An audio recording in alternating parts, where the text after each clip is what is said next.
మోంతా తుఫాన్ ప్రభావంతో పంటలు తీవ్ర నష్టం చవిచూసిన రైతాంగాన్ని పరామర్శించేందుకు కనిగిరి నియోజకవర్గం వైఎస్ఆర్సీపీ ఇన్ఛార్జ్ దద్దాల నారాయణ యాదవ్ గారు కనిగిరి మండలంలో పర్యటించారు. కనిగిరి మండలం కలగట్ల రోడ్లో తుఫాన్ ప్రభావితం వల్ల నీట మునిగిన కంది పంట పొలాలను పరిశీలించి పంట నష్టాన్ని ప్రత్యక్షంగా గమనించిన రైతు సూరసాని వెంకటస్వామిరెడ్డితో మాట్లాడి వివరాలు అడిగి తెలుసుకున్నారు. అనంతరం ఇన్ఛార్జ్ దద్దాల నారాయణ యాదవ్ మాట్లాడుతూ అకాల వర్షం వల్ల నియోజకవర్గంలో కంది, సజ్జ, వరి, పొగాకు, ఇతర పండ్ల తోటలకు బాగా నష్టం జరిగిందన్నారు. ఇందులో భాగంగా కనిగిరి మండలంలోని నీట మునిగిన కంది పంటలను పరిశీలించారు. ఎకరాకు 15,000 నుండి 20,000 వరకు రైతులు నష్టపోయారని తన దృష్టికి తీసుకొచ్చినట్లు ఆయన తెలిపారు. తుఫాను వల్ల పంటలు దెబ్బతిన్న రైతులకు ప్రభుత్వం తక్షణ సహాయం అందించాల్సిన అవసరం ఉందని, రైతుల ఆర్థిక ఇబ్బందులను దృష్టిలో ఉంచుకొని అత్యవసర చర్యలు చేపట్టాలని కోరారు. గత ప్రభుత్వం 2019-24 మధ్యలో ఇలాంటి వర్షాలు వచ్చినప్పుడు మా ప్రభుత్వంలో అప్పుడు ముఖ్యమంత్రి వైఎస్ జగన్మోహన్ రెడ్డి గారు తక్షణమే ఈ క్రాప్ ద్వారా నష్టపోయిన రైతులు ఆదుకున్నారని గుర్తు చేశారు. అవకాశమే లేదని రైతులు చెప్పడం జరుగుతుంది.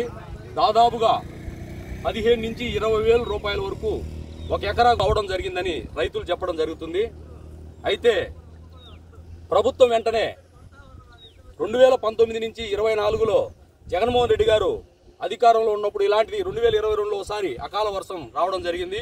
ఆ వర్షం కారణంగా నష్టపోయిన రైతులకి క్రాప్ ఇన్సూరెన్స్ ద్వారా ఇమీడియట్గా తక్షణ సాయం కింద ప్రతి ఒక్క రైతును ఆదుకోవడం జరిగింది.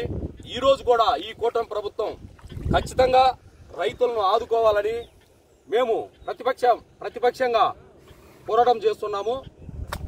ఇకపోతే ఆ రోజు 60,000 అంతర పంటకు వచ్చి 60,000, రైతు వరి పంట నష్టపోయిన రైతులకు 60,000, తర్వాత 25లో మరి ఖచ్చితంగా వరి రైతుకు 70,000, కంది రైతుకు అంతర పంట రైతులకి, పండ్ల తోటల రైతులకి 40,000, 50,000 తక్షణ సాయం ఖచ్చితంగా చేయాలని మేము డిమాండ్ చేస్తున్నాము.